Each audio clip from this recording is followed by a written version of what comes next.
بسم اللہ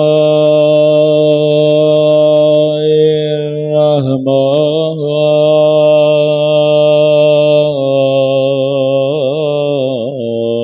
الرحیم الحمد للہ رب العالمین الحمد للہ کما هو اہلہ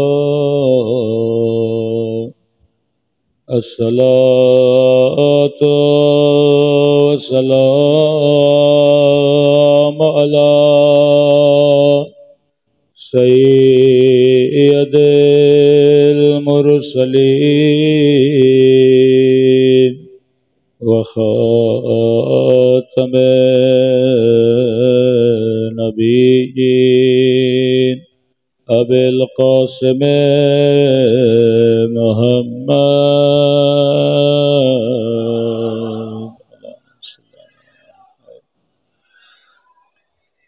وعلی آلہ الطیبین الطاہرین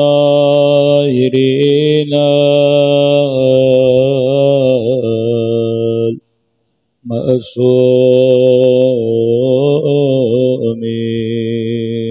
اپنے آقا امام کے ظہور کی دعا۔ اللہم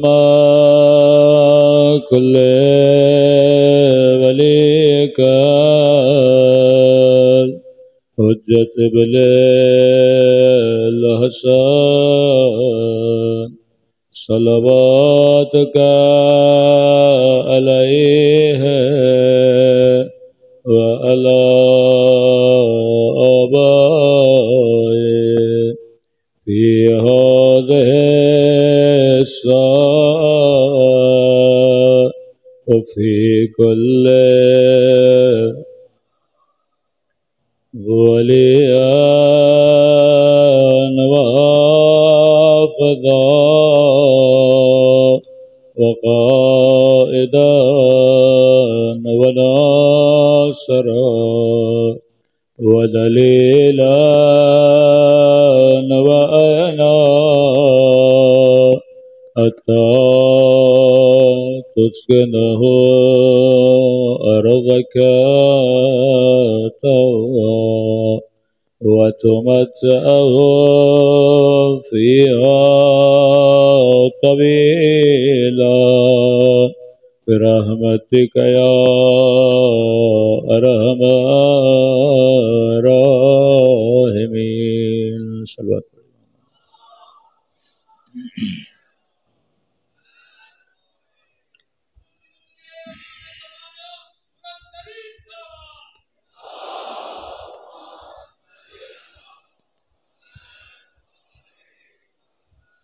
دعا ہے پروردگار عالم ہم سب کی عبادتوں کو اپنی بارگاہ عالی میں قبول فرمائے اور جس مقصد زندگی مقصد طہارت کو لے کر ان مجالس میں تشریف لاتے ہیں خدا ان مقاصد میں بھی ہم سب کو کامیابیاں کامرانیاں نصیب فرما دیں۔ آواز تھوڑی بڑھا دیجیے گا۔ مسلسل آپ کی خدمت میں عرض کر رہے ہیں کہ کربلا ایک تمدن ایک تربیت کا نام ہے۔ کربلا کا مقصد صرف یہ نہیں کہ شہادت امام حسین کو سنا جائے اور اس پہ افسوس کیا جائے۔ کربلا کا مقصد یہ ہے کہ اپنے وجود کے اندر ان صفات کو پیدا کرو جو صفات اصحاب امام حسین میں تھیں۔ فرمایا تاریخ سے عقل مند بندہ عبرت حاصل کرتا ہے کہ اگر تم بھی شہدائے کربلا کے طرح چمکنا چاہتے ہو تو اپنے اندر ان صفات کو پیدا کرو۔ یہ حدیث کا جملہ تو نہیں ہے پر ہمارے یہاں بڑا مشہور ہے کہ کل یوم عاشوراء کل ارض کربلا۔ ہر مومن کی اپنی ایک کربلا ہے۔ ہر مومن کی زندگی میں کوئی یزید ہے۔ ہر مومن نے اپنی زندگی میں کوئی نہ کوئی کردار اپنانا ہے۔ تو کہا نا کہ یوم ندعو کل اناس بامامہم، قیامت کے دن ہر انسان کو اس کے امام کے ساتھ پکارا جائے گا، تو ہم جس امام کی امت ہیں وہ امام زمانہ ہیں۔ اب سوال یہ پیدا ہوتا ہے کیا میں اس قابل ہوں کہ امام زمانہ کا صحابی بنوں؟ تو جواب یہ ہے ہاں، لیکن تب وہ قابلیت پیدا ہوگی جب آپ اصحاب امام حسین کی صفات اپنے اندر پیدا کریں گے۔ پہلی صفت ہم نے بتایا صفت بصیرت ہے۔ جب تک آپ بصیر نہیں بنتے، جب تک آپ کے وجود میں وہ نگاہیں نہیں آتی کہ آپ حق و باطل کو پہچان سکو۔ اسی زمانے میں مسلمانوں کے سامنے قرآن بھی ہے، حدیثیں بھی ہیں، لیکن یہی مسلمان قرآن پڑھ کے کبھی یزید کی فیور میں بات کر رہا ہوتا ہے، کبھی امام حسین کے قیام کو کہتا ہے امت میں علیاذ باللہ فتنے کا باعث ہوا۔ تو اب سوچئے قرآن سامنے پڑا ہے لیکن حق و باطل کی پہچان اس کے اندر نہیں ہے۔ یہ صاحب بصیر کب بنے گا؟ جب دو چیزوں کو پکڑے گا، انی تارکم فیکم الثقلین کتاب اللہ و عطرتی اہل بیتی، کہ انسانوں میں اگر کسی کو رول ماڈل بنایا وہ محمد والے محمد کو بنایا، کہ بھائی جب انسان آپس میں لڑ پڑیں اور یہ تم پریشانی کا شکار ہو جاؤ کہ میں نے کہاں جانا ہے، جنگ جمل ہے، جنگ صفین ہے، جنگ نہروان ہے، یہ جتنے بھی مشاجرات آپ کو نظر آتے ہیں کہ یہاں بھی اکابر امت، یہاں بھی اکابر امت۔ اب انسان کہاں جائے؟ تو انسانوں میں اگر کسی کو کعبہ اور قبلہ بنایا تو وہ علی ابن ابی طالب کو بنایا۔ کہ یہ نہ دیکھنا کہ یہ نہ دیکھنا کہ دنیا کہاں جا رہی ہے، یہ دیکھنا کہ علی کہاں جا رہے ہیں۔ تو کنفیوژن کو ختم کر دیا کہ انسانوں میں کبھی کہا علی، کبھی امام حسین کو کہا سفینہ، کبھی کہا سید شباب اہل جنہ، کبھی جناب سیدہ کو کہا کہ ان کی ناراضگی میری ناراضگی ہے۔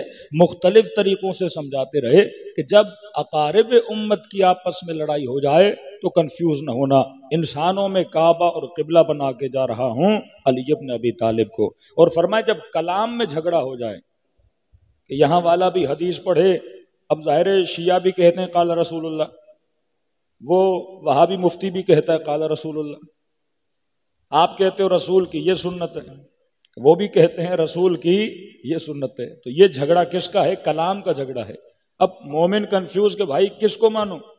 یہ بھی قال قال رسول اللہ کر رہا ہے، شیعہ مولوی بھی قال قال رسول اللہ کر رہا ہے، تو جب کلام آپس میں اٹک جائے تو فرمایا جو سید الکلام ہے وہ قرآن ہے، کلام کو قرآن کے ساتھ ملایا کرو۔ اگر یہ قرآن کے مفہوم کے ساتھ ملتا ہے تو کلام حق ہے، اگر قرآن کے مفہوم کے ساتھ نہیں ملتا وہ کلام باطل ہے۔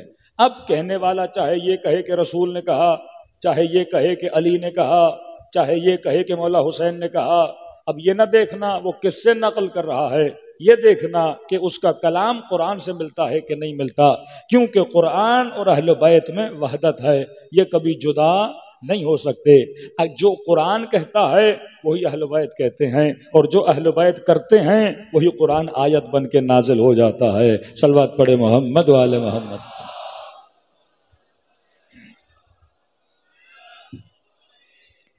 تو فرمایا بڑا آسان طریقہ بتا دیا۔ اب کوئی کہے کہ یزید پہ لعنت بھیجیں نہ بھیجیں، میں نے تیسری چوتھی مجلس میں کہا کہ قرآن کیا کہہ رہا؟ لعنت اللہ علی القوم الظالمین، خدا کی لعنت ہے ظالموں پر۔ اب ظلم چاہے یزید کرے یا یزید کا کوئی رشتہ دار کرے، اللہ کی لعنت آٹومیٹیکلی اس پہ آ جاتی ہے۔ پھر کہا کہ لعنت اللہ علی الکاذبین، اللہ کی لعنت ہے جھوٹوں پر۔ ارے جو 70,000 ممبروں سے علی پہ جھوٹ باندھے، جو امیر المؤمنین کے اوپر الزامات لگائے، تو خدا کیا کہہ رہا ہے؟ کس پہ لعنت ہے؟ جھوٹوں پر ہے۔ کہیں پر قرآن میں یہ تفریق نہیں ملتی کہ اس جھوٹے پر ہے لیکن اس جھوٹے پر نہیں ہے۔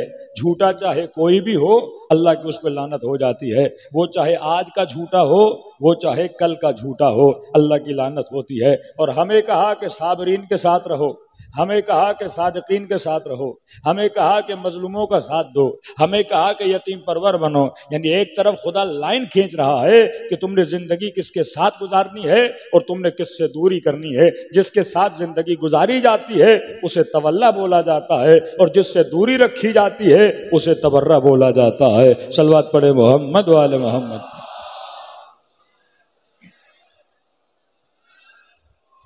بہت آسان فارمولہ ہے، ہر چیز کا جواب خدا نے قرآن میں دے دیا۔ اب مثلا کہیں کہ بھائی شیعہ کہیں کہ رونا بڑا ثواب ہے، وہ کہیں نبی نے فرمایا نہیں، رو نہیں، گریبان چاک نہ کرو، گریا نہ کرو، تو آپ قرآن کی آیت لاؤ گے، دیکھتے ہیں اللہ نے کسی نبی کو رونے سے منع کیا، نہ آدم کو رونے سے منع کیا، نہ یعقوب کو رونے سے منع کیا، نہ یوسف کو رونے سے منع کیا۔ اب جناب یوسف کا تو یہ پتہ لگا نا جناب یعقوب کو کہ دنیا سے جا چکے ہیں، بیٹوں نے جو بتایا، لیکن بیٹے کے مرنے پر اتنے سال کیا کرتے رہے؟ روتے رہے۔ ارے یعقوب کے پاس جب یوسف کی قمیص آئی تو قمیص کو چوما، آنکھوں پہ لگایا، خدا نے اسے کیا دی؟ شفا دی۔ مطلب نبی کی پہنی ہوئی قمیص میں بھی اللہ نے کیا رکھی ہے؟ شفا رکھی ہے۔ تو جب یوسف کی قمیص میں شفا ہے تو کیا حسین کی زری میں شفا نہیں ہوگی؟ ہاں؟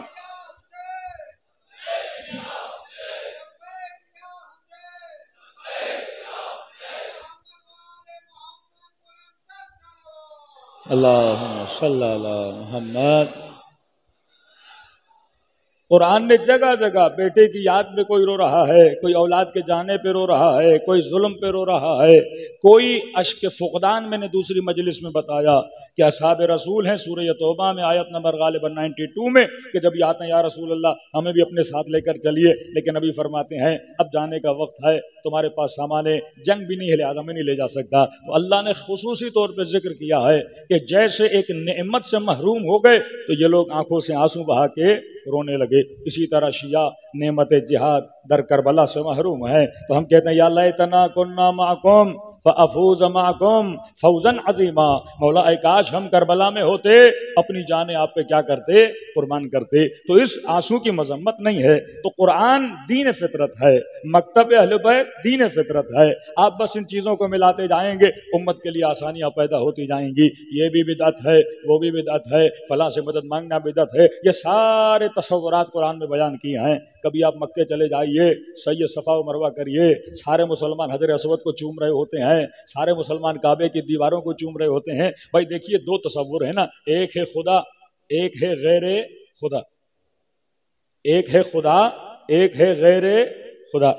اب یہ کہنا کہ اللہ کو چومنا جائز ہے لیکن غیر خدا کو چومنا ناجائز ہے، تو یہ جتنے لوگ حج پہ جاتے ہیں یہ خدا کو چوم کے آتے ہیں یا غیر خدا کو؟ یہ جتنے حاجی عمرے پہ حج پہ جاتے ہیں کسے چوم کے آتے ہیں؟ اللہ کو یا غیر خدا کو؟ کعبے کی دیوار غیر خدا ہے، حجر اسود غیر خدا ہے، خدا اپنی یاد میں چکر مرواتا ہے یا ہاجرہ کی یاد میں؟ انسان کو سوچنا چاہیے نا، پاؤں میں انہوں نے نیچے ٹائل لگائی ہے، مٹی ہوتی تو انسان کو چلنے میں بھی تکلیف نہ ہو، نیچے ٹائل، اور انہوں نے تو پہاڑیاں بھی کاٹ دی اس ڈر میں کہ کہیں یہ پہاڑی پرس نہ بن جائیں، یعنی اتنی چھوٹی پہاڑیاں انہوں نے رکھی ہوئی ہیں، لیکن اعمال حج ہے، ان کے بس میں ہو تو یہ اعمال بھی کیا کر دیں؟ حذف کر دیں۔ ایک مقالہ لکھا تھا سعودی عرب کے کسی، مطلب یہ توحید کے اندر اتنے داخل ہو گئے کہ انہوں نے سب چیز کو بھلا دیا، اور مقالے میں یہ لکھا کہ ہمیں یہ لگ رہا ہے کہ مسلمان کعبے کی طرف زیادہ توجہ دے رہے ہیں، اللہ کی طرف توجہ نہیں دے رہے۔ مطلب بندہ اتنا داخل ہو جائے کہ بھائی پروردگار عالم نظر نہیں آتا، وہ وجود مادی نہیں ہے، اور یہ جو جسم ہے یہ جسم مادی ہے، یہ کسی چیز کو دیکھ کر کسی کو یاد کرتا ہے، اگر اسے کچھ بھی نظر نہیں آئے تو یہ اللہ کو کیسے یاد رکھے گا؟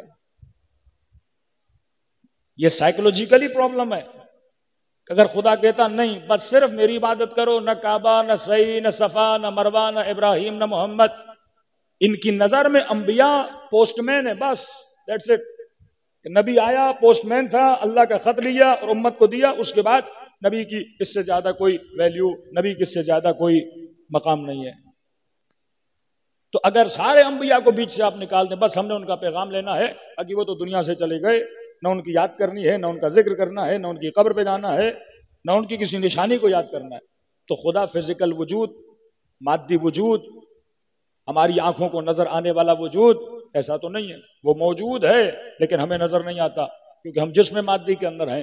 لہٰذا اگر اللہ کو یاد رکھنا ہے تو کسی چیز کو دیکھ کر، کسی واقعے کو یاد کر کے، کسی نبی کی زحمت کو یاد کر کے، اسماعیل کی قربانی کو یاد کر کے یہ یاد رکھا جائے گا کہ کوئی خدا تھا جس کے لیے ہاجرہ نے اتنی زحمتیں اٹھائیں، کوئی خدا ہے جس کے لیے اسماعیل کا گلا ذبح کرنے کے لیے آدم بڑھ رہے ہیں؟ تو جب اتنی بڑی قربانی کو دیکھا جاتا ہے، بھائی وہ کون تھا جس کے لیے ابراہیم خود کو آگ کے اندر، پتا ہے کہ آگ میں جلایا جائے گا لیکن بڑے سکون سے بیٹھے ہوئے ہیں؟ وہ کون ہے جس کے لیے حضرت موسیٰ نے اپنی قوم کو دریا سے گزارا تھا؟ تو انبیاء کی یاد میں ہی اللہ کی یاد ہے، واقعات کی یاد میں ہی اللہ کی یاد ہے۔ اگر واقعات کو بھولو گے تو اللہ کیسے یاد رہے گا؟ تبھی خدا سعی صفا و مروہ کرواتا ہے۔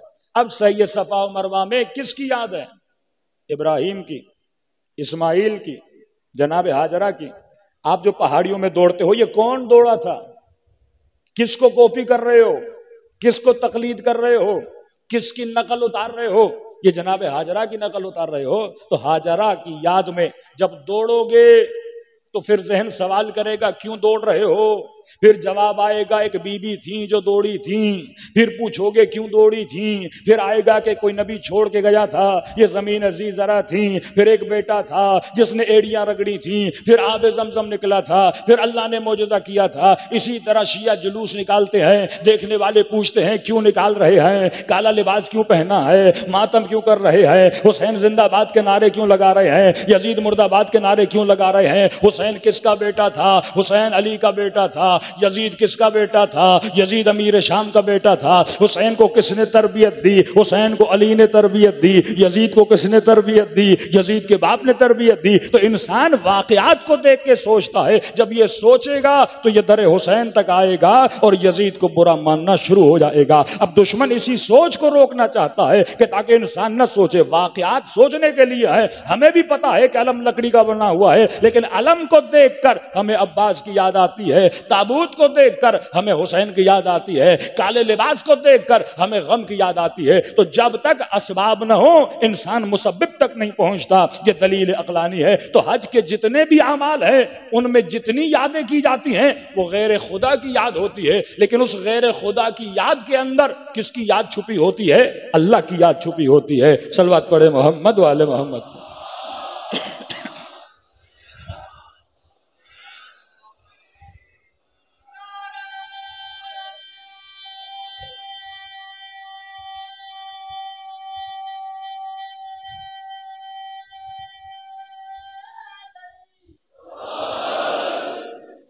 حجر اسود کو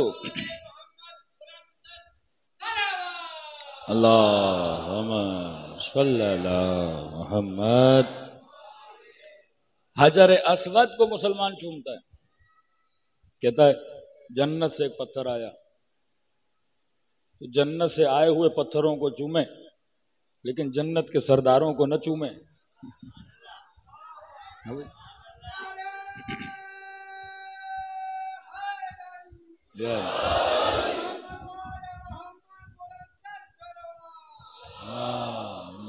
صلی اللہ محمد۔ کہتے ہیں غیر خدا کے لیے عبادت کرنا جائز نہیں ہے۔ غیر خدا عبادت کسے آپ بولتے ہو؟ عبادت جس کی جاتی ہے اسے سجدہ کیا جاتا ہے، اسے بولتے ہیں عبادت۔ ہم میں سے کوئی بھی مسلمان اللہ کے علاوہ کسی اور کو سجدہ نہیں کرتا، سجدہ اللہ کے لیے ہے۔ ہدف عبادت قرب پروردگار عالم کو کیا کیا جائے؟ حاصل کیا جائے۔ اب 5 منٹ کے لیے سوچئے، یہ عبادت، کانسیپٹ آف عبادت، یہ زحمت، یہ قربانی جو آپ اپنے خدا کے لیے کرتے ہو، کیا دوسرے لوگ نہیں کرتے؟ آپ پیدل کربلا جاتے ہو، کئی ہندو ہیں جو اپنے مندروں کی طرف پیدل جاتے ہیں۔ آپ اپنے خدا کے لیے بکروں کو، بیلوں کو ذبح کرتے ہو۔ کئی ایسی قومیں ہیں جو اپنے خداؤں کے لیے انسانوں کی قربانی دیتی ہیں آج بھی۔ آپ حجر اسود کو چومتے ہو، وہ بتوں کو چومتے ہیں۔ آپ اللہ کے لیے مثلا نظر نیاز کرتے ہو، اللہ کی راہ میں خیرات کرتے ہو، وہ اپنے بتوں کے لیے کیا کرتے ہیں؟ خیرات کرتے ہیں۔ یعنی دیکھو گے اعمال ایک جیسے ہیں۔ آپ کی عبادت یہ ہے کہ سجدے کرو، رکوع کرو، ان کی بھی اپنی عبادات ہیں۔ آپ روزہ رکھتے ہو، وہ پتہ نہیں ورد کیا رکھتے ہیں۔ اب سوال یہ ہے کہ وہ بھی پوچھتے ہیں کہ بھائی آپ کہتے ہو اللہ کو مانتے ہو اور آپ ہمیں دوش دیتے ہو اس لیے یہ بت پرست ہیں کیونکہ بتوں کو چومتے ہیں.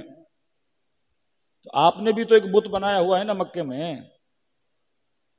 اب بت کی شکل کیسی بھی ہو، وہ 4 دیواری والی شکل ہو یا پتھر کو کسی اور شیپ میں بنایا جائے.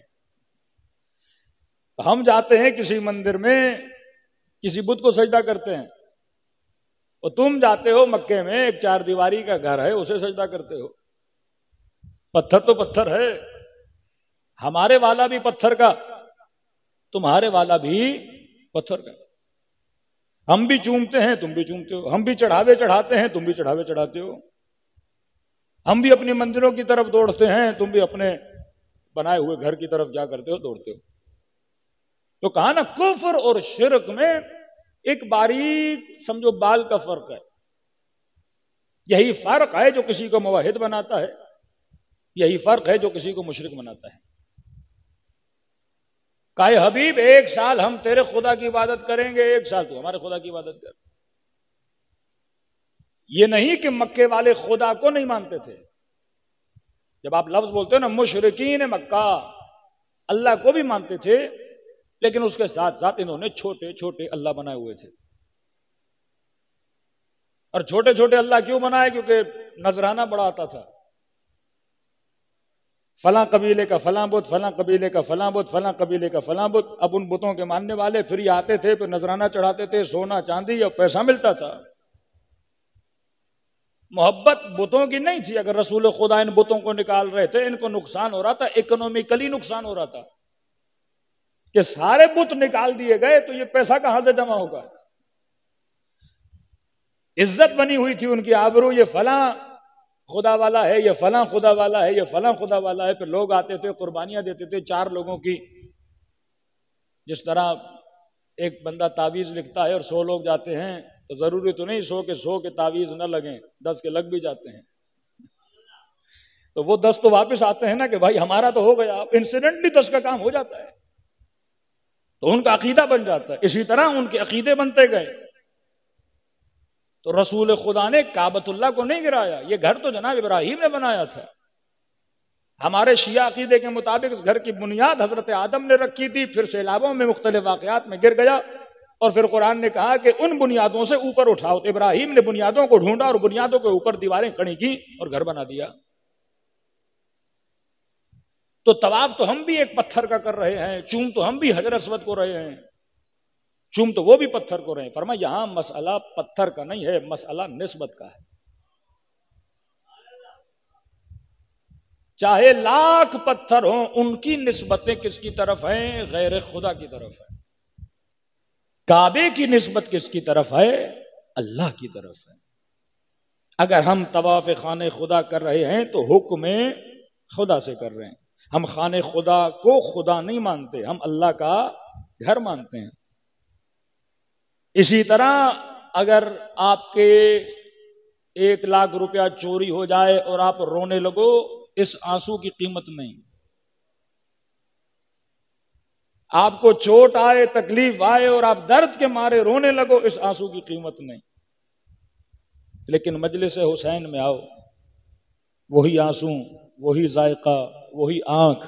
اب جب یہ نکلتا ہے تو کا خریدار جناب سیدہ بن جاتی ہیں. اللہم صلی اللہ محمد. آنسو تو آنسو ہے لیکن نسبت کس سے بنی؟ امام حسین سے بنی.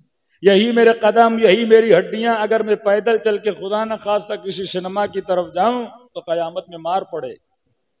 لیکن یہی قدم، یہی ہڈیاں اگر پیدل نجف سے چل کے کربلا کی طرف جاؤں تو کائن ظاہروں کی خاک سے ملائک اپنے پروں کو مس کرتے ہیں.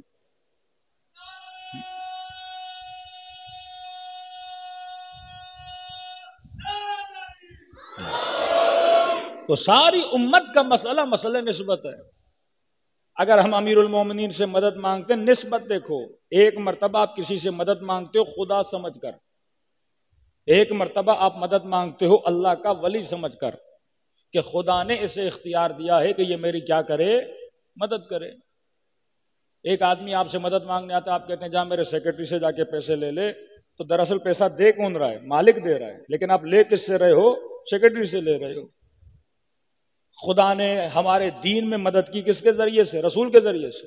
ہماری نماز میں مدد کی رسول کے ذریعے سے، احکام حج میں مدد کی رسول کے ذریعے سے، اخلاقی معاملات میں مدد کی رسول کے ذریعے سے۔ آج بھی آپ مومنین کی اصلاح ہو رہی ہے ذکر حسین کے ذریعے سے۔ خدا تو کبھی آواز دے کے ہمیں نہیں بلاتا کہ مسجد میں آ جاؤ، مسجد کا مؤذن آپ کو بلاتا ہے۔ خدا تو کبھی نہیں بولتا آگے کہ آپ قرآن پڑھو، یہ قرآن کی آیتیں ہمیں بتاتی ہیں، اور آیتیں کس کی زبان سے جاری ہوئیں؟ مصطفیٰ کی زبان سے جاری ہوئیں۔ تو اللہ کے کلام کو مدد کس نے کی؟ مصطفیٰ کی زبان نے مدد کی۔ دین خدا کی بقا کے لیے اگر کوئی مددگار ثابت ہوا وہ کون ہے؟ خون ابی عبداللہ الحسین۔ یہ معاملات عقلانی معاملات ہیں، ہم عالم اسباب میں رہتے ہیں۔ تو فرمایا سیرت اصحاب امام حسین علیہ السلام اگر یہ ہمارے وجود میں آ جائے، پہلی صفت صفت بصیرت، دوسری صفت ہم نے بتائی کہ اگر آپ کے اندر ایکسیپٹنس آف ولایت ہے، تیسری صفت ہم نے بتائی کہ سیروا الی الخیرات، سارعوا الی الخیرات، کہ کار خیر کی طرف آگے سے آگے بڑھو۔ چوتھی صفت کا ہم نے ذکر کیا، فرمایا مومن کی نشانیوں میں سے ایک نشانی یہ ہے کہ مومن ہمیشہ خوش رہتا ہے، شاداب رہتا ہے۔ جناب بریر قاری قرآن ہیں، لوگ کہتے ہیں ہم نے اتنا خوش اسے کبھی نہیں دیکھا جتنا یہ شب عاشور خوش تھا۔ جناب یزید ابن سویت امام حسین کا صحابی ہے، 2 بیٹوں 10 بیٹے تھے، 2 بیٹے کربلا میں لے کر آیا، عبداللہ اور عبید اللہ، کہتے اتنا خوش ہم نے کبھی اس کو نہیں دیکھا۔ حبیب ابن مظاہر عاشورہ کے دن اس کے چہرے پہ خوشی ہے کہ مولا مجھے اجازت دیجئے، اپنی جان کو آپ پہ قربان کرنا چاہتا ہوں۔ یہ ایسے ایسے اصحاب امام حسین یہ خوش ہیں۔ یہ فرح کون سی فرح ہے؟ یہ عبادت والی فرح ہے۔ فرمایا خوشی جس کے اندر ہوتی ہے اللہ اس کی زندگی بھی بڑھاتا ہے۔ آج جتنی بیماریاں ہیں، یہ زخم معدہ، معدے کی بیماریاں، وجود کے اندر کینسر کا ہونا، یہ سب اس لیے ہے کیونکہ انسان خوش نہیں ہے۔ اب انسان کو سوچنا چاہیے میں مسلمان بھی ہوں، میں شیعہ بھی ہوں، میں امام حسین کا ذکر بھی کرتا ہوں، سب کچھ میرے پاس ہے، مثلا کسی کے پاس دولت بھی ہو، کسی کے پاس مال بھی ہو، کسی کے پاس شہرت بھی ہو، لیکن اس کے اندر خوشی نہ ہو تو دولت کسی کام کی نہیں ہے۔ تو فرمایا مومن کی پہلی نشانی، مومن کی برترین نشانی یہ ہے کہ مومن کو اللہ فرح عطا کرتا ہے، نشاط عطا کرتا ہے۔ اور جنت والوں کی نشانی بھی یہ بتائی کہ جنت والوں کو دیکھو گے ان کے بیچ میں سرور پاؤ گے، خوشی پاؤ گے۔ تو فرمایا مومن اگر خوش رہے گا زندگی بھی اس کی بڑھے گی، نماز میں بھی مزہ آئے گا، گھر میں بھی لطف ملے گا، 4 لوگوں کے ساتھ بیٹھے گا تو مزہ آئے گا۔ لیکن اگر طبیعت میں خوشی نہیں ہے، اور رسول خدا کی دعا کا ہم نے ذکر کیا کہ فرماتے ہیں پروردگارا کہ ہمیں فشل سے بچا، ہمیں ملل سے بچا، ہمیں کسل سے بچا۔ اے خدا فشل کیا ہے؟ سستی سے ہمیں نجات دے پروردگارا، کاہلی سے ہمیں نجات دے پروردگارا، بہانہ اندوزی سے کہ انسان بہانہ کرے، کوئی کام کرنا ہو بہانہ کرے، پروردگارا اس سے ہمیں بچا۔ یہ وہ صفات ہیں جو انسان کو ڈپریشن میں لے کر چلی جاتی ہیں۔ آج معصومین کا فرمان سنیے کہ وہ انسان جو زندگی میں خوش رہنا چاہتا ہے اس کو زندگی میں کیا کرنا چاہیے۔ فرمایا تمہاری سوچ ہمیشہ پازیٹو ہونی چاہیے، نیگیٹو سوچنے سے انسان ڈپریشن میں چلا جاتا ہے۔ کہ معصوم نے فرمایا کسی بھی برے خیال کو سوچنے سے پہلے 70 مرتبہ اچھا خیال کیا کرو۔ اگر نیک سوچو گے، پازیٹو سوچو گے، زندگی میں خوشی آئے گی۔ یہ گھروں میں جھگڑے کیوں ہوتے ہیں؟ کیونکہ ہم سب سے پہلے جو خیال کرتے ہیں نیگیٹو خیال کرتے ہیں۔ مومن مومن کے لیے برا سوچتا ہے، مومنہ مومنہ کے لیے برا سوچتی ہے، گھروں میں بھائی بھائی کے لیے برا سوچے، کزن کزن کے لیے برا سوچے۔ فرمایا یہ جو برا سوچنا ہے یہ تمہاری زندگی کو کیا کرتا ہے؟ تباہ و برباد کر دیتا ہے۔ کسی نے کہا مولا اگر میں کسی کے لیے اچھا سوچوں لیکن پھر برا خیال آئے، پھر اچھا سوچوں، پھر برا خیال آئے، پھر اچھا سوچوں، پھر برا خیال آئے۔ مولا نے کہا 70 مرتبہ اچھے خیال کرو۔ کہنے لگا علی اگر 70 ہی مرتبہ اچھا سوچ لیا، پھر 71واں مطلب میرے برا خیال آئے تو پھر کیا کروں؟ امام فرماتے پھر اپنے آپ کو ٹوکنا شروع کر دے کہ آئے نفس میں تجھے 70 نیکیاں بتا رہا ہوں اور تو ایک ہی برائی پہ اٹکا ہوا ہے۔ کہ پھر برائی تمہارے اندر ہے، اس مومن کے اندر نہیں ہے۔ ہمارے معاشرے کا مسئلہ کیا ہے؟ برائی برائی۔ آپ نیوز چینل کھولتے ہو نیگیٹیوٹی، آپ ڈرامے کھولتے ہو نیگیٹیوٹی، خیانت دکھائی جاتی ہے، ہاں مختلف قصے ایسے دکھائے جاتے ہیں، بے حیائی، عریانی، جھوٹ، مکاری، یہ سارا معاشرے میں زہر پھیلایا جا رہا ہے۔ کس چیز کا؟ نیگیٹیوٹی کا۔ یعنی یہ پاکستان واحد ملک ہے جہاں ہر بندہ ایک دوسرے کو غدار بولتا ہے. یہ نیگیٹیوٹی نہیں ہے تو کیا ہے؟ جس ملک میں پوزیٹیوٹی نہ ہو اس کی نسلیں پوزیٹیو ہو کے بڑی نہیں ہوتی. تو فرمایا پہلا مقام یہ ہے کہ انسان اور مومن اپنے لیے کیا سوچے؟ نیگیٹو نہ سوچے. دوسری صفت، یہ ساری صفات ذہنی صفات ہیں، آپ کے تھنکنگ سے ان کا تعلق ہے، جن کی طرف معصومین علیہ الصلوۃ والسلام فوکس کر رہے ہیں. کہ جوان اپنی زندگی میں پوزیٹیو بن، ہمیشہ اچھا سوچو، مومنین کے لیے، اپنے بھائی کے لیے اچھا سوچو، کبھی بھی نیگیٹو خیال نہ کیا کرو، کیونکہ نیگیٹیوٹی تمہارے اندر کیا پیدا کرے گی؟ نفرت کو پیدا کرے گی، نیگیٹیوٹی بغض کو پیدا کرے گی، نیگیٹیوٹی عداوت کو پیدا کرے گی. اور جب دل بغض اور نفرت سے بھر گیا، یہ دل نجس ہو جاتا ہے، اب اس انسان کو سکون نہیں آتا. اور اسی نیگیٹیوٹی سے ایک بیماری ہے جس کا نام ہے وسوسہ. یہ وسوسہ بھی یہیں سے جنم لیتا ہے کہ ہم بار بار ایک چیز کا سوچتے رہیں. مومن کی مومنہ سے شادی کروانی ہے، کل کسی مجلس میں نے کہا مولانا استخارہ تو نکال دیجئے، رشتہ کریں کہ نہیں؟ پتا بھی ہے لڑکا اچھا ہے، لڑکی اچھی ہے، خاندان اچھا ہے، اچھی جاب میں جاتا ہے، لوگوں نے ابھی تک اس کی کوئی برائی نہیں بتائی، ہر بندہ اس کی تعریف کیے جا رہا ہے. نہیں مولانا پھر بھی استخارہ تو نکال دیجئے، استخارہ تو نکال دیجئے. اور دوسری جگہ پتا بھی ہے کہ جوان اچھا نہیں ہے یا لڑکی اچھی نہیں ہے، لیکن پھر کہتے ہیں پھر بھی میرا دل نہیں مانتا، دل لٹکا ہوا ہے، آپ ذرا استخارہ تو نکال دیجئے. پھر استخارہ نکالتے ہیں مولانا سے، مولانا مثلا استخارہ کبھی اچھا آ جاتا ہے، شادی کی 2 مہینے میں خاندان بگڑ گئے، ستیہ ناش ہو گیا، پھر کہتے ہیں سارا قصور کس کا ہے؟ اس مولوی کا ہے، یقیناً اس نے استخارہ صحیح نہیں نکالا ہوگا. بھئی اللہ نے عقل کس لیے دی ہے؟ استخارے کی نوبت کب آتی ہے؟ جب انسان مشاورے میں فیل ہو جائے، تحقیق میں فیل ہو جائے، دماغ کام کرنا چھوڑ دے، کوئی چیز سمجھ میں نہ آئے، پھر کہا کہ قرآن کی طرف آ جاؤ. وہ بھی ہمارے وسوسے کو دور کرنے کے لیے ہے کہ یہاں ہاں میں جواب آئے گا یا نہ میں جواب آئے گا، تاکہ انسان کے قتل فیصلہ ہو جائے اور نیکسٹ اسٹیج کی طرف بڑھ جائے. انسان زندگی کے ایک فیز میں پھنسا رہے کہ کروں نہ کروں، کروں نہ کروں، اور مہینوں اسی چیز میں پھنسا رہے، اس کی زندگی بے سکون ہو جاتی ہے. جناب کرنا ہے کرو، نہیں کرنا نہ کرو. اللہ نے تجھے کیا دی ہے؟ عقل دی ہے، فہم دی ہے، طاقت دی ہے. اب مومن اچھا یا برا کیسے پتہ لگایا جائے؟ یہ بھی معصومین فرماتے ہیں. فرماتے کسی جوان کا پتہ لگانا چاہتے ہو اچھا یا برا ہے، تو اس کے ہمسایوں سے پوچھو، جہاں پڑھتا ہے اس کے دوستوں سے پوچھو، کس نے پالا ہے اس کے باپ کو دیکھو. لڑکی کا پتہ لگانا ہے، دیکھو خالہ نے پالا، پھپھو نے پالا، اماں نے پالا، جس نے بھی پالا ہے، جس نے پرورش کی ہے، پہلے اس کا کردار دیکھو، پھر لڑکی کا کردار دیکھو. یونیورسٹی میں پڑھتی ہے، اسکول میں پڑھتی ہے، اس کی 4 دوستوں کو دیکھ لو، ان کی دوستیاں کن کے ساتھ ہیں، اس کے لباس کو دیکھو، اس کے چال چلن کو دیکھو، اس کی باتوں کو دیکھو. یہ ودن 1 ویک اینڈ 2 ویک انسان تحقیق کر کے نتیجہ نکال سکتا ہے. بھائی ایک موبائل لینے جاتے ہو، 4 لوگوں سے پوچھتے ہو. آج کل تو گوگل پہ ریویو پڑھ لیتا ہے انسان، فلاں گاڑی کا ریویو کیا ہے، فلاں موبائل کا ریویو کیا ہے. اسی طرح انسان کے بھی ریویوز ہوتے ہیں. آپ 4 دوستوں سے پوچھ سکتے ہو، 4 جاننے والوں سے پوچھ سکتے ہو. آپ کے پاس جو ریویو آئے گا عقل کے ساتھ کیلکولیشن کرو، اللہ پہ توکل کر کے بسم اللہ کر کے انسان کیا کرے؟ اقدام کرے. اسی طرح بزنس ہے مولانا، کام کرنا چاہتے ہیں، سمجھ نہیں آ رہی کریں کہ نہیں کریں. یہ وسوسہ شیطانی ہے کہ انسان کو روکے رکھے اور فرصتیں اس کے ہاتھ سے نکل جائیں، مواقع اس کے ہاتھ سے نکل جائیں کہ یہ جاب کروں یا وہ جاب کروں، یہ کام کروں یا یہ کام کروں. 2 اچھے کاموں میں پھنس جاتا ہے، 2 جاب کے درمیان پھنس جاتا ہے. یہ بندے بے وقوف کی نشانی ہے. مومن فوراً فیصلہ لیتا ہے. امیر المومنین فرماتے ہیں کئی ایسے لوگ ہیں کہ خوش بختیاں ان کے دروازے پہ دستک دیتی ہیں، یہ سوچتے رہتے ہیں اور وہ خوش بختی نکل کے چلی جاتی ہے. بعد میں اپنا سر پیٹتا رہتا ہے، اے کاش میں نے کیا کیا ہوتا، فلاں چیز خرید لیتا، فلاں کام کر لیتا. تو فرمایا یہ مومن ناکام ہو جاتا ہے. تو نیگیٹو تھنکنگ، برا سوچنا. اب کسی کے ذہن میں یہ شائبہ پیدا نہ ہو کہ مولانا کہہ رہے ہیں ہر کسی کے لیے اچھا سوچنا ہے. ایسا بھی نہیں ہے کہ نہیں. مولانا نے کہا کہ پوزیٹو پوزیٹو پوزیٹو. اب کہے کہ میرے پاس آئی فون ہے اور مولانا نے کہا پوزیٹو سوچو، تو کراچی میں تو چوری کچھ ہوتا نہیں ہے، لہذا چوروں کے لیے بھی انسان پوزیٹو سوچنا شروع کر دے. یہ نہیں ہے. کہیں پر شرط عقل احتیاط ہے. کہیں پہ پوزیٹو ہونا عبادت، کہیں پہ نیگیٹو ہونا عبادت ہے. مومن کے لیے پوزیٹو بنو، شیطان کے لیے نیگیٹو بنو. ہمارا الٹ ہے، مومن کے لیے نیگیٹو اور شیطانی محفلوں میں جاؤں. ایک بار جانے سے کیا ہوتا ہے؟ شیطان ایک بار کیا کر لے گا؟ ایک بار تھوڑی سگریٹ پینے سے کیا ہوتا ہے؟ ایک بار نشہ کرنے سے کیا ہوتا ہے؟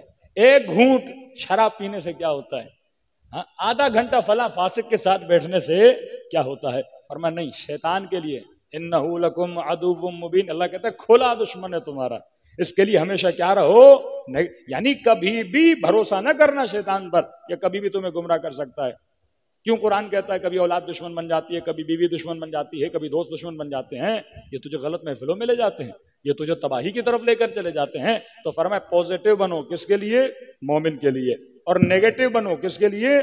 اگر تجھے پتا ہو فلاں جگہ پہ خطرہ ہے تو احتیاط شرط احتیاط عقل ہے، اس راستے کو اختیار نہ کرو. فلاں آدمی فاسق و فاجر ہے، اس کے ساتھ دوستی نہ کرو. پتہ فلاں محفل میں جانے سے بڑے لوگ گمراہ ہو گئے، ان محفلوں سے دور کرو، ان صحبتوں سے دوری اختیار کرو، ان محفلوں سے دوری اختیار کرو. تو یہ انسان کا عقل ہے. دیکھیے اہل بیت کے جتنے بھی فرامین ہیں وہ میان روی کے فرامین ہیں.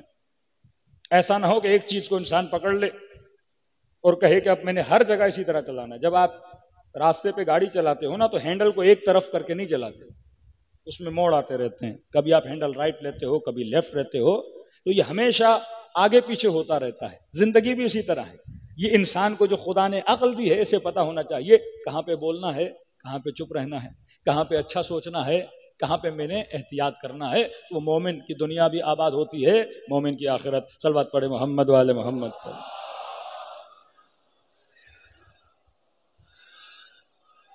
رسول خدا ایک مومن ایک مسلم دنیا سے چلا گیا، اس کے جنازے میں گئے تو کوئی کہنے لگا یہ بڑا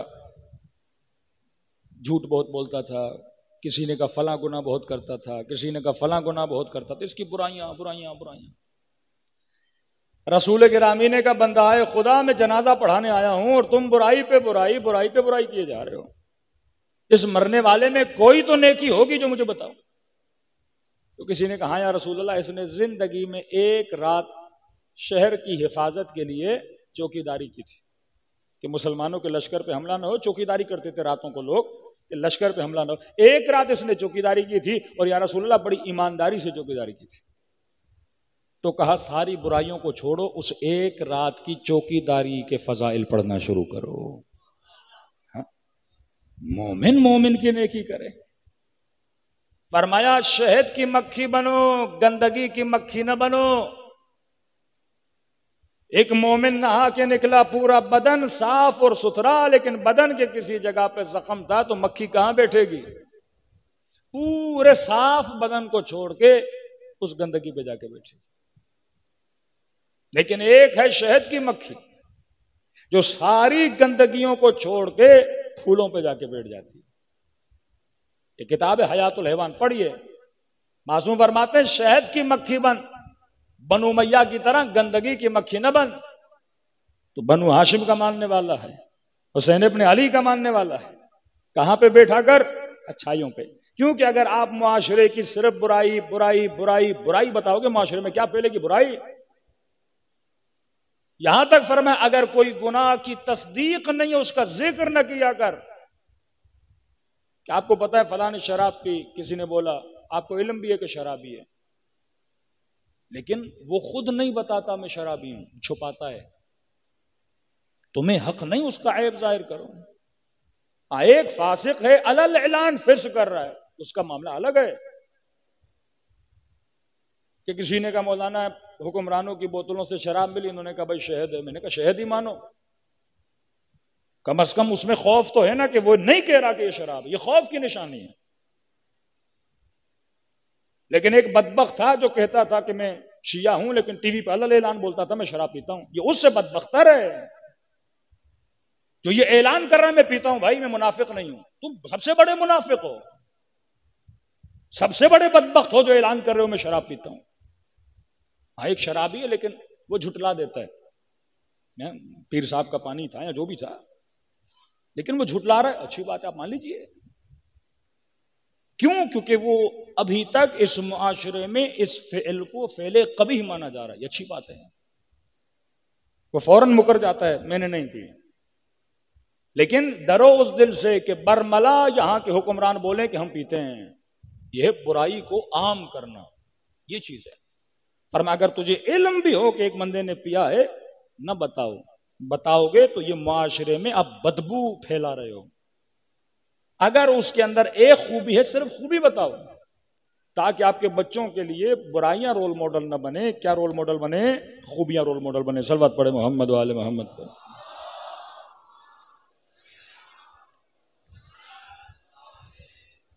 تو فرمایا ڈپریشن، خوشی کی ناخوش ہونے کے ایک سبب یہ ہے کہ انسان نیگیٹو ہو جاتا ہے. یہ نیگیٹیوٹی ہمارے گھروں میں رشتہ داروں میں بہت زیادہ پائی جاتی ہے.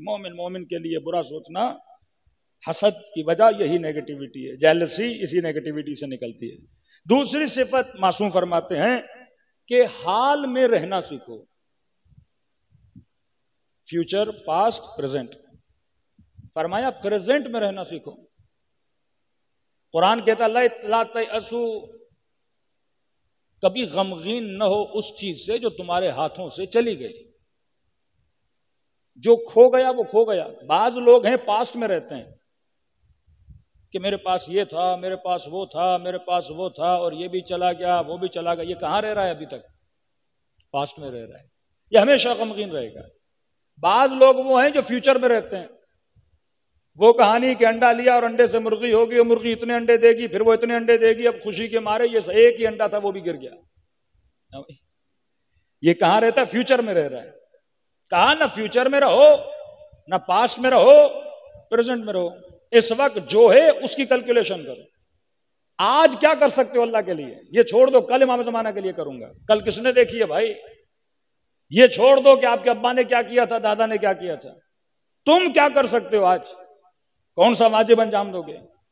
کیا مولانا سوچا ہے کہ 4 سال بعد خمس دیں گے؟ بھائی 4 سال بعد کس نے دیکھا ہے؟ آج دو نا، فیصلہ آج کرو. قضا نمازیں ہیں اتنے سال کے بعد پڑھوں گا، آج اس عمل کو انجام دو. کہا مولانا سوچ رہی ہوں کہ حجاب کے لیے تھوڑی پابندی ہونی چاہیے. بھائی کل کیوں؟ آج سے شروع کرو. نیکی فرمائے آج میں رہنا سیکھو. ابو شام میرے امام کے پاس گیا، کہنے لگا مولا بڑی تنگ دستی ہے، مال نہیں، یہ نہیں، وہ نہیں. امام نے فرمایا جو ہے اس کا سوچو، جو نہیں ہے اس کا نہ سوچو. جو نہیں ہے اس کا سوچو گے تو غم آ جائے گا. یہ سوچو اللہ نے صحیح سالم بدن دیا ہے. یہ سوچو اللہ نے اہل بیت کا ماننے والا بنایا ہے. یہ سوچو اہل ولایت ہو، مر گاؤ تو جنت میں جاؤ گے. دنیا محدود ہے، جتنا تم پیچھے جاؤ گے. 2 جملے بڑے فرمائے، بہت بہترین، بہت پیارے جملے. فرمایا جو وقت گزر گیا اس سے عبرت حاصل کرو. پیچھے بزنس میں غلطیاں کی، فیصلے غلط کیے، شادی میں غلطی کی، یہ ساری غلطیاں ہیں نا، اس سے عبرت حاصل کرو. یا اپنی غلطیوں پہ نادم ہو جاؤ. بعض لوگ ایسے مولانا میں نے بہت بڑا گناہ کیا، اللہ نہیں بخشے. بھائی گناہ ہو گیا، بات ختم. آؤ دعائے کمیل پڑھو، اللہ کے دربار میں ندامت کرو، توبہ مانگو. اللہ ارحم الراحمین ہے، ہمارے گناہ کو بخشے گا. آگے کے لیے سوچو کہ تم نے آج کیا نہیں کرنا، وہ خطا دوبارہ دہرانی نہیں ہے.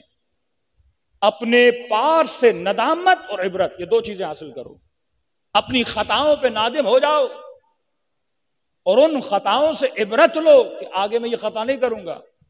ایک آدمی سے دوستی کی، اس نے دھوکہ دیا، عبرت حاصل کرو کہ پھر ایسی صفت والے بندے سے دوستی نہیں کرو گے.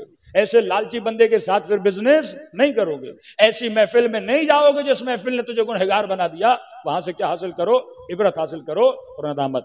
اور فرمایا کہ معصوم فرماتے ہیں مستقبل، فیوچر کے لیے کیا کرو؟ تدبیر کرو. ایسی تدبیر کرو کہ آگے جا کے پھر میں وہ گناہ نہ کروں.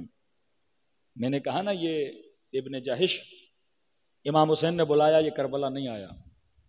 عاشورہ کے دن جب کربلا پہنچا تو دیکھا کہ فرزند رسول کا لاشا زمین کربلا پہ پڑا ہوا ہے اور گھوڑوں کو دوڑایا جا رہا ہے. جس دن اس نے فیصلہ کرنا تھا فیصلہ نہیں کیا. اب سوچنے لگا کہ اے کاش کل میں حسین کی کیا کرتا، مدد کرتا. کہتے گھوڑے پہ تھا، عقل اس کی زائل ہو گئی. یہ مناظر دیکھے، سیدھا اس کا گھوڑا نہر دجلہ میں گیا اور ڈوب کر نہر دجلہ میں مر گیا. تو میرے عزیز، اگر دنیا اور آخرت میں آباد رہنا چاہتے ہو، یہ فکر، یہ طرز فکر، یہ طرز عمل اگر ہماری زندگی میں ہوگا تو دنیا میں بھی خوشی ہوگی، آخرت میں بھی خوشی ہوگی. تیسری صفت صرف بتا رہا ہوں جلدی جلدی سے. فرمایا وہ آدمی جو اس کے پاس ہے اس پہ خوش رہے. قناعت.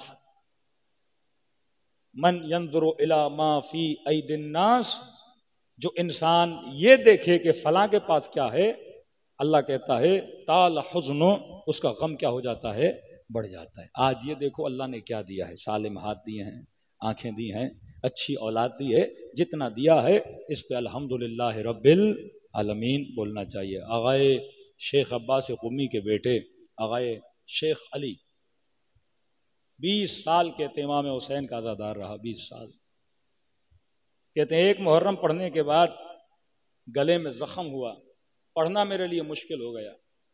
کہتے ہیں ڈاکٹر کے پاس گیا، چیک اپ کروایا، ڈاکٹر نے کہا کہ شیخ علی آپ کو گلے کا کینسر ہے۔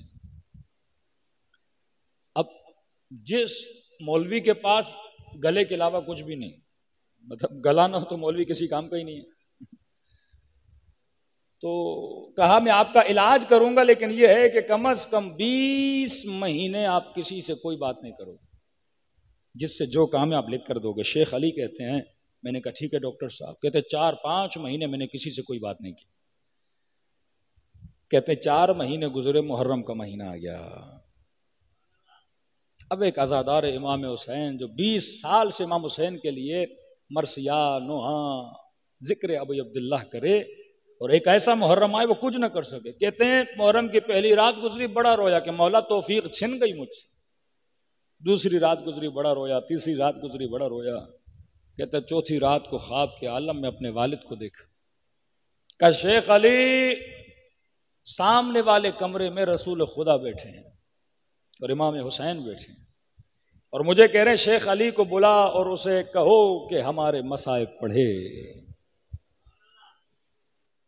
میں نے کہا میں رسول خدا کے سامنے جرت کروں مصائب پڑھنے کی؟ بابا میں نہیں کر سکتا۔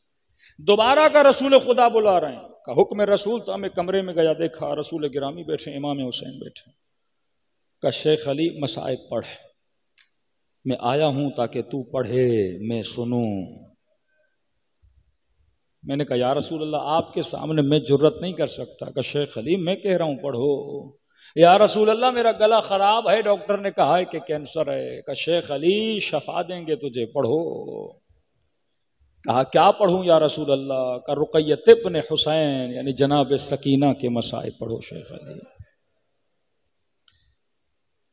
کہتے ہیں میں نے ایک جملہ پڑھا، رسول خدا غش کھا کے زمین پہ گر گئے۔ کیا پڑھا شیخ علی؟ کہ میں نے صرف یہ پڑھا کہ بچی نے بابا سے کہا کہ بابا میرا رخسار چھوٹا تھا، ظالم کا ہاتھ بڑا تھا۔ جو مومنین بیمار ہیں ان کے لیے میں محدث زادہ شیخ علی کی یہ بات نقل کر رہا ہوں۔ کہتے جب نیند سے اٹھا، پسینے سے شل، دوڑے دوڑے ہاسپٹل گیا، چیک اپ کیا، ڈاکٹر نے کہا شیخ علی جیسے تمہیں کوئی بیماری تھی ہی نہیں۔ کہ اس دن پتا چلا کہ مصائب حسین میں خدا نے مریضوں کے لیے شفا رکھی ہے، اور اگر ان ننھے بچوں کا واسطہ دیا جائے تو خدا فوراً شفا دے دیتا ہے۔ میرے عزیز یہ شفاء قلوب بھی ہے، شفاء جسم بھی ہے۔ دلوں کو کربلا لے جائیں، ایسے سلام کریں جیسے سکینہ نے اپنے بابا کو سلام کیا۔ السلام علی الحسین وعلی علی ابن الحسین وعلی اولاد الحسین وعلی اصحاب حسین کی صدا بلند ہو۔ السلام علی الحسین وعلی علی ابن وعلی اولاد الحسین وعلی اصحاب۔ میرا سلام رباب کی اجڑے ہوئے گودی پہ، اللہ کسی ماں کو اس کے بچے کا جنازہ نہ دکھائے۔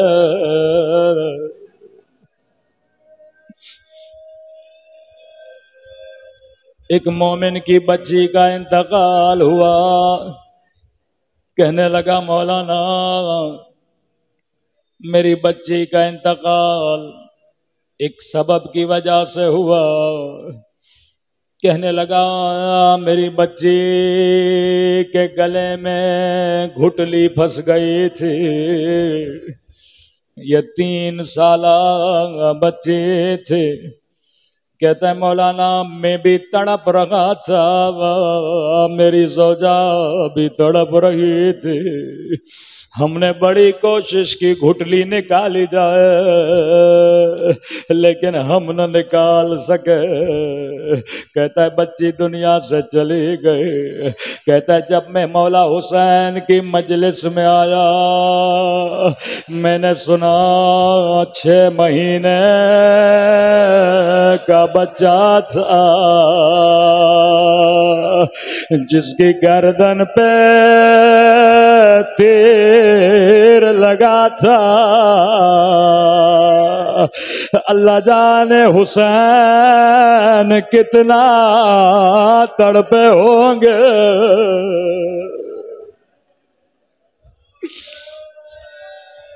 میدان میں آواز دی حل من ناصرین ینصرنا، ہے کوئی میری مدد کرنے والا؟ علی اصغر نے خود کو جھولے سے زمین پہ گرایا۔ رباب نے کہا مولا بچے کو چین نہیں آتے، کہ رباب مجھے دے میں پانی پلا کے لاتا ہوں۔ سفید کپڑے میں علی اصغر کو لپیٹا گیا۔ لشکر یزید کہتا ہے ہمیں لگا حسین قرآن لے کر آئے ہیں۔ کہنے لگے فوج اشقیا اگر تمہاری دشمنی ہے تو حسین سے ہے، میرے 6 مہینے کے بچے نے تیرا کیا بگاڑا؟ کسی لئی نے کہا حسین تجھے پیاس خود لگی ہے، تو بہانہ بچے کا کر رہے ہو۔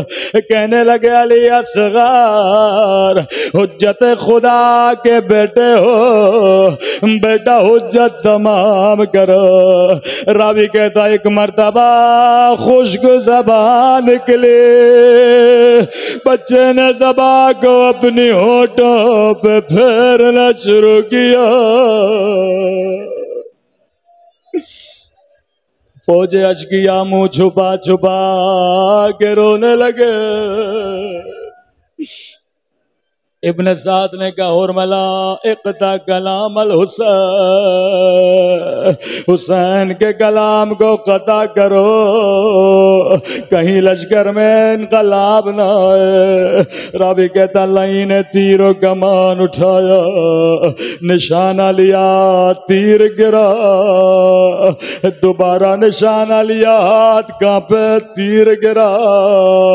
ابن سعد نے کہا حرملا حسین سے ڈر گئے یا علی اصغر سے ڈر گئے؟ کہنے لگا میں کسی سے نہیں ڈرا، لیکن جب تیر چلاتا ہوں ایک کالے برقعے میں بی بی ہے، سر پہ قرآن ہے، کہہ رہی ہے حرملا میرے بچے نے تیرا کیا بگاڑا؟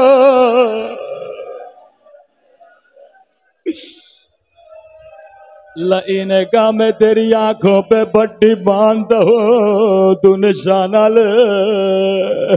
راوی کہتے ہیں عرب کے یہاں 2 طرح کے تیر ہوتے تھے، ایک انسانوں کو گرانے کے لیے، ایک حیوانوں کو گرانے کے لیے۔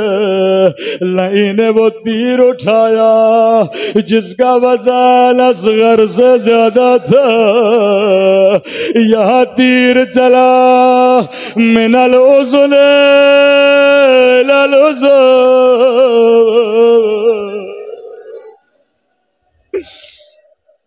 یہ کربلا کا واحد بچہ ہے جسے حسین نے دفن کیا۔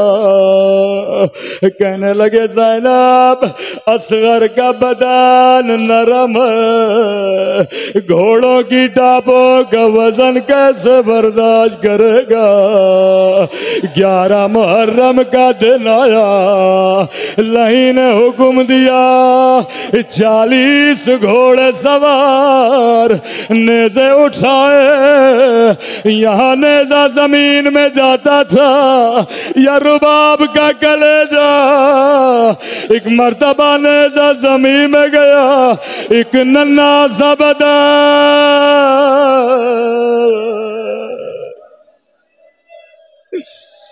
الا لعنت اللہ علی القوم الظالمین۔